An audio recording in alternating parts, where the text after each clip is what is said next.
E aí, pessoal, tudo bem? Bom, pessoal, este é o nosso quarto vídeo da nossa playlist Aprendendo Quanto Expresso. Então, hoje a gente vai estar falando sobre pseudopotencial. E o pseudopotencial que a gente utilizou no nosso último cálculo foi esse, o pseudopotencial de silício. Então, a gente vai estar entendendo o porquê da utilização deste pseudopotencial. Bom, bom, para eu poder estar explicando, vou fazer um resumo do resumo para a gente poder entender de forma fácil. Bom, para a gente descrever todos os elétrons de um átomo em detalhe é computacionalmente inviável.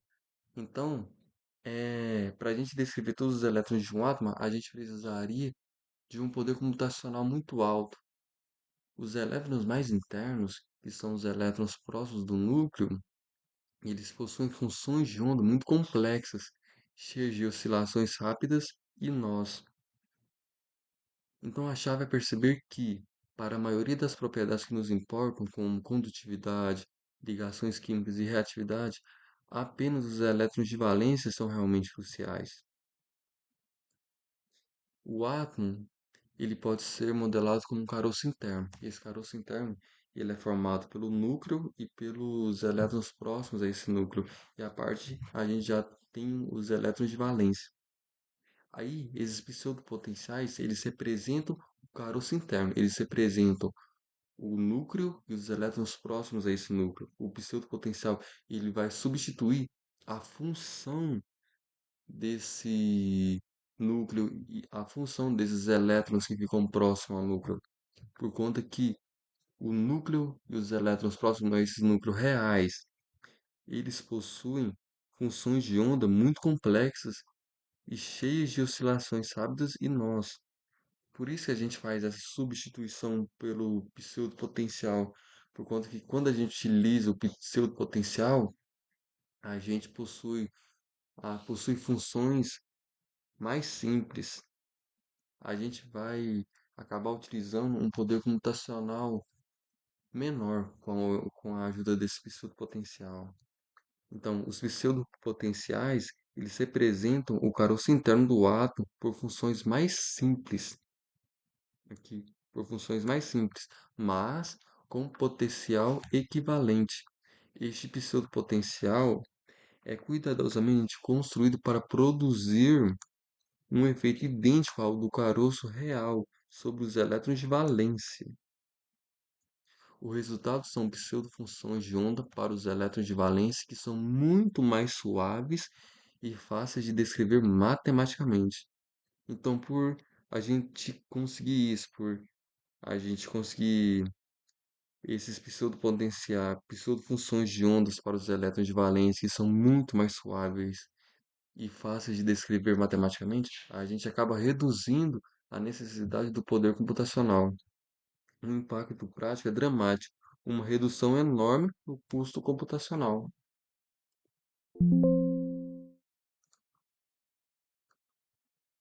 Bom, neste exemplo aqui, a gente utilizou o silício. O silício ele tem 14 elétrons, 10 elétrons que são próximos ao núcleo e 4 elétrons que ficam na camada de valência. Então, o pseudopotencial ele vai estar substituindo o núcleo e esses 10 elétrons próximos ao núcleo. Aqui eu tenho o arquivo pseudopotencial aberto, que a gente utilizou no nosso cálculo anterior. Bom, aqui a gente possui informações como o ano em que esse pseudopotencial ele foi criado, que é em 1984, quem criou ele, tá aqui o nome dessa pessoa. Aqui, ó.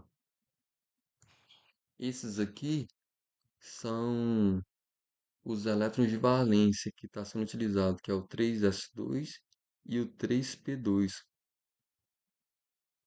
Aqui a gente tem o elemento, que é o silício.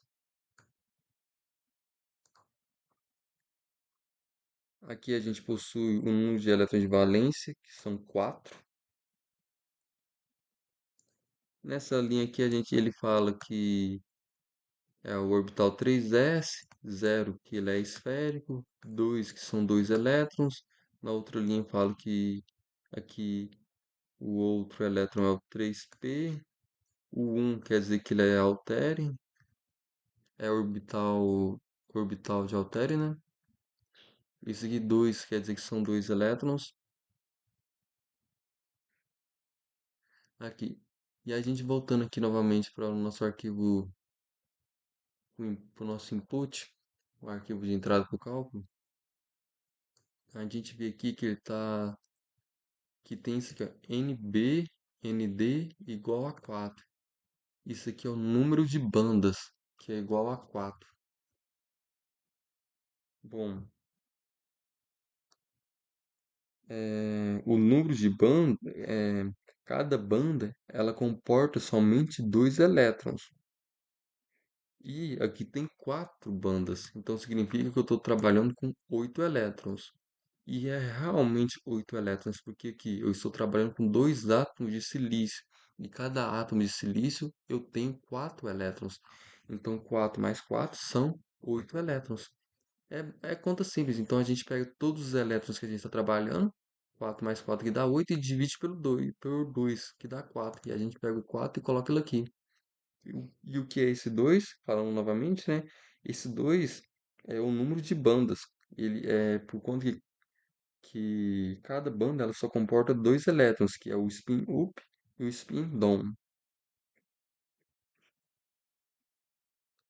Bom, eu também tenho esse outro arquivo aqui aberto de um pseudopotencial, só que do ouro. Esse pseudopotencial aqui, galera, se a gente comparar com o pseudopotencial simples do silício que a gente mostrou agora, esse daqui, bom, a A diferença ela é abismal, por conta que é o seguinte, o silício, esse pseudopotencial do silício, a gente pode comparar ele como um carro simples, um carro popular, e ele é eficiente e faz o serviço. Só que já esse pseudopotencial aqui, ele é do tipo, que ó, pseudopotencial, ele é desse tipo USPP. Ele é tipo uma nave espacial, ele é muito mais complexo e pesado. Então, para a gente trabalhar com esse pseudo potencial aqui, a gente precisaria trabalhar com um supercomputador. Teríamos que ter muitos, me fugiu a palavra agora, muitos processadores. Então, ele é muito mais complexo e pesado, porque ele lida com um átomo enorme, né, que é o de ouro. E aqui embaixo, a gente pode ver até mesmo com quantos elétrons ele está lidando.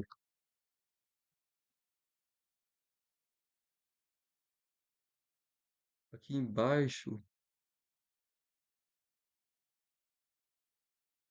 aqui o elemento ouro, o tipo do pseudopotencial que é o SPP, e aqui eu tenho um número de elétrons que está trabalhando, que são 11.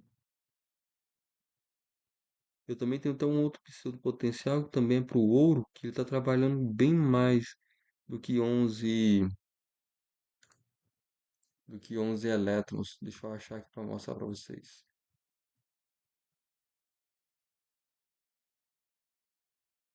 Eu não me lembro agora. Deixa eu abrir isso aqui.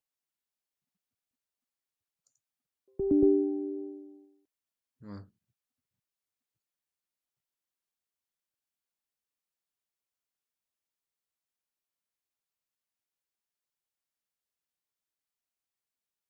ele está para chat mais. Que nem esse aqui. Aqui, esse aqui, ó. Número de elétrons de valência. Ele já está trabalhando com 33 elétrons. Esse daqui já é do tipo, também é do elemento ouro. O tipo do pseudo potencial também é o USPP.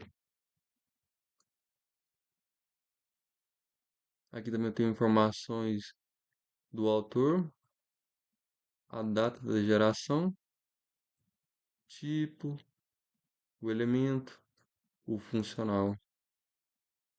Também tem esses outros aqui. Esse aqui trabalha com.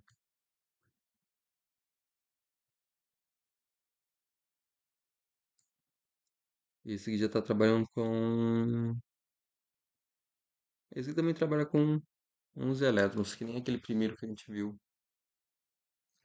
Bom, e a gente, como faz esse curso de potencial? Bom, depende com que máquina que a gente está trabalhando, né? Como a gente está trabalhando com o nosso computador mesmo, a gente tem que utilizar esses potenciais mais simples, que são mais fáceis para a gente trabalhar com a nossa própria máquina, com o nosso computador. Mas se a gente já estiver trabalhando, por exemplo, em um cluster, né? A gente pode utilizar 30, 40 processadores. Aí a gente pode escolher esses potenciais aqui mais pesado, né? Que geram resultados com muito mais precisão. Então é isso, gente. Valeu.